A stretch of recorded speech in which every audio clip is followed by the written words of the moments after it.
கிறிஸ்துவில் பிரியமானவர்களே, ஆண்டவராகிய இயேசு கிறிஸ்துவின் நாமத்திலே உங்கள் யாவரை வாழ்த்தி ஆசீர்வதிக்கிறேன். இந்த நாளுக்கு இந்த தேவன் நமக்கு அருளி இருக்கிற ஜீவ வார்த்தை 1 சாமுவேல் புஸ்தகம் 9ஆம் அதிகாரம் 8வது வசனத்தில் இருக்கிறது. அந்த வேலைக்காரன் பின்னும் சவுலை பார்த்து, இதோ என் கையில் இன்னும் 1/4 சேக்கல் வெள்ளி இருக்கிறது. தேவனுடைய மனுஷன் நமக்கு வழியை அறிவிக்கும்படிக்கு அதை அவருக்கு கொடுப்பேன் என்றான். என கேட்கிற தேவனுடைய பிள்ளைகளே, இந்த நாள் எப்படிப்பட்ட நாளாய் இருக்கிறது என்று சொன்னால், இந்த நாளிலே தேவன் உங்களிடத்தில் உள்ள குறைவானவைகளை கொண்டு நிறைவானதை நடப்பிக்கும் ஒரு நாளாக இருக்கிறது. Today is a day in which God is going to use the least that you have to bring out the best.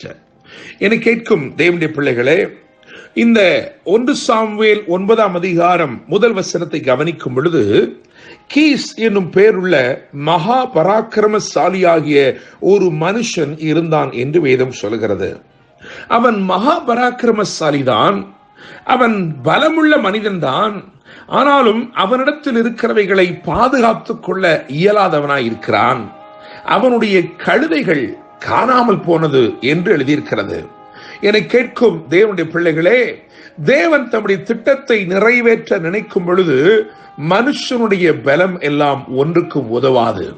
அவனுடைய கழுதைகள் காணாமல் போனது என்று எழுதியிருக்கிறது. அப்படி காணாமல் போன அவனுடைய வாழ்க்கையிலே, அவனுடைய வீட்டிலே அவனுக்கு ஒரு குமாரன் இருக்கிறான். அந்த குமாரனுக்கு சவுல் என்று பெயர். அவனை பற்றி வேதம் என்ன சொல்கிறது என்றால், அவனை போல சௌந்தரியமான வாலிபன் இஸ்ரவேல் அனைத்திலும் இல்லை என்று எழுதியிருக்கிறது. அவனை போல சௌந்தரியம் உள்ளவன் மாத்திரமல்ல, அவனை போல உயரம் உள்ளவனும் ஒருவனும் இல்லை. அவன் எவ்வளவுதான் உயரமாய் இருந்தாலும், பாருங்கள், எவ்வளவுதான் சௌந்தரியம் உள்ளவனாய் இருந்தாலும், இப்பொழுது அவன் என்ன செய்ய போகிறான் என்று சொன்னால், அந்த தகப்பனுடைய காணாம போன கழுதைகளை தேட புறப்பட்டிருக்கிறான். இன்னொரு விதத்திலே சொல்ல போனால், மிஸ்டர் ஹேண்ட்சம் ஆஃப் இஸ்ரேல் இப்ப என்ன செய்ய போகிறார் என்று சொன்னால், அந்த கழுதைகளை தேட போகிறார். சௌந்தரியம் உள்ள சவுல் இப்பொழுது அழகில்லாத கழுதைகளை தேடும்படி புறப்படுகிறான். ஆனாலும் இதற்கு பின்னே தேவனுடைய முகாந்திரம் இருந்தது, தேவனுடைய நோக்கம் இருந்தது. என்னை கேட்கிற தேவனுடைய பிள்ளைகளே, அவர்கள் அப்படியாக புறப்பட்டு 4-5 நாடுகளை கடந்தும் அவர்களாலே அந்த கழுதைகளை கண்டுபிடிக்க முடியவில்லை என்று எழுதியிருக்கிறது. சமஸ்த இஸ்ரவேலுக்கும் அல்லது இஸ்ரவேலர்களுக்கும் மேலாக உயரமுள்ளவனாய் இருந்த போதிலும், எல்லாருடைய கண்களுக்கு மேலாக அவனுடைய கண்கள், அதாவது உயரமுள்ளவனாய் இருந்தபடினால் எல்லாருக்கும் மேலாக பார்க்கக்கூடியவனாய் இருந்தாலும், தேவன் அந்த கழுதைகளை மறைத்து வைத்திருந்தார்.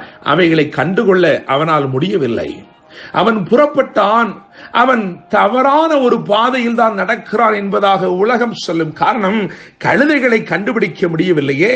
கழுதைகள் எங்கே இருக்கிறதோ, எந்த புறத்தில் இருக்கிறதோ, எந்த திசையில் இருக்கிறதோ, அந்த திசையில் பிரயாணித்தல் தான் அது சரியான பிரயாணம். இங்கே அவன் கழுதைகளை கண்டுபிடிக்க முடியவில்லை. உலக பிரகாரமாக சொல்ல போனால் அவன் தவறான பாதையில் தான் நடந்து கொண்டிருக்கிறான். ஆனால் தேவ திட்டத்தின் பாதையிலே வந்து கொண்டிருக்கிறான். என கேட்கிற தேவனுடைய பிள்ளைகளே, உலகம் ஒருவேளை உங்களை பார்த்து சொல்லலாம், நீங்கள் தவறாக எங்கோ போய் கொண்டிருக்கிறீர்கள் என்று சொல்லி. ஆனால் தேவன் உங்களுக்கு தெரியாதவைகளிலும் ஒரு பெரிய நன்மையை, ஒரு விசேஷித்த நன்மையை தேவன் வைத்திருக்கிறார். நான் நம்புகிறேன், விசுவாசிக்கிறேன். சவுல் அவனுடைய வீட்டிலிருந்து புறப்பட்டதே தேவனுடைய செயல்தான். 4 சுவர்களுக்குள்ளே அடைந்து கிடப்பது தேவ தீர்மானம் அல்ல. நீ புறப்பட வேண்டும். நீ புறப்படுவதற்காக அழைக்கப்பட்டிருக்கிறாய். அதற்காகவே தேவன் உனக்குள் சில விசேஷங்களை அருளி உன்னை சிருஷ்டித்திருக்கிறார். என கேட்கிற தேவனுடைய பிள்ளைகளே, அப்படியாய் புறப்பட்டார்கள். அந்த புறப்படுதலினுடைய முடிவு எப்படி இருந்தது என்று சொன்னால், 9ஆம் அதிகாரம் 7ஆம் வசனத்தை பார்க்கும் பொழுது, பையில் இருக்கிற எல்லாம் செலவழிந்து போயிற்று. எங்கள் பையில் ஒன்றுமில்லையே, எல்லாம் செலவழிந்து போயிற்றே என்று சொல்லி சவுல் சொல்லுகிறான். அப்படி சொன்ன சவுலிடத்தில் தான் வேலைக்காரன் சொல்லுகிறான், சவுலை பார்த்து, இதோ என் கையில் இன்னும் 1/4 சேக்கல் வெள்ளி இருக்கிறது. தேவனுடைய மனுஷன் நமக்கு வழியை அறிவிக்கும்படிக்கு அதை அவருக்கு கொடுப்பேன் என்றான். என கேட்கிற தேவனுடைய பிள்ளைகளே, பைகளில் இருக்கிறதெல்லாம் செலவழிந்து போயிருக்கலாம், கைகளிலே இருக்கிறதெல்லாம் உங்களை விட்டு போயிருக்கலாம். ஆனாலும் உங்களிடத்தில் இருக்கிற அந்த கொஞ்சத்தை கொண்டு தேவன் மகிமையான காரியத்தை இந்த நாளிலே செய்ய உண்மையுள்ளவராய் இருக்கிறார். கால்ச்சேக்களை கொடுத்து ஒருவேளை அவர்கள் பிரயாணப்பட்டிருந்தால் அந்த பிரயாணம் வெகு தூரம் சென்றிருக்க முடியாது.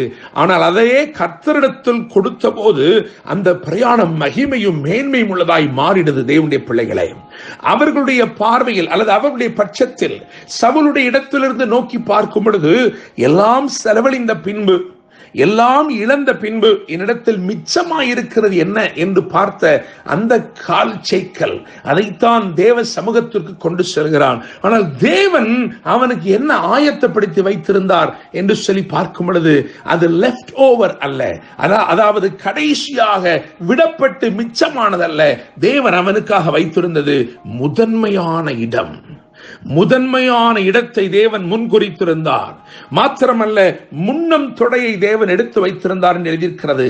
நீங்கள் 1 சாமுவேல் 9ஆம் அதிகாரம் 22, 23, 24 ஆகிய வசனங்களை வாசித்து பார்க்கும் பொழுது அங்கே எழுதியிருக்கிறது, அழைக்கப்பட்டவர்களுக்குள்ளே முதன்மையான இடத்திலே, விசேஷமான இடத்திலே அவர்களை வைத்தான் என்று எழுதியிருக்கிறது.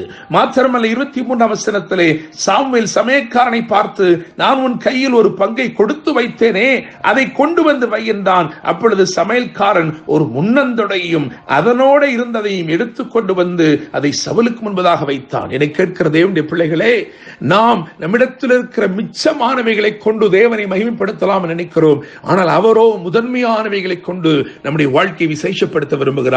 நான் நம்புகிறேன், நிச்சயமாக இந்த நாள் உங்கள் வாழ்க்கையிலே குறைவானவைகளை கொண்டு நிறைவானவைகளை தேவன் நடப்பிக்கும் ஒரு நாளாய் இருக்கிறது. கர்த்தர் தாமே இந்த வார்த்தைகள் மூலமாய் உங்களை ஆசீர்வதித்து மேன்மைப்படுத்துவாராக. என்று அன்புடன் pastor Daniel Moses. God bless you.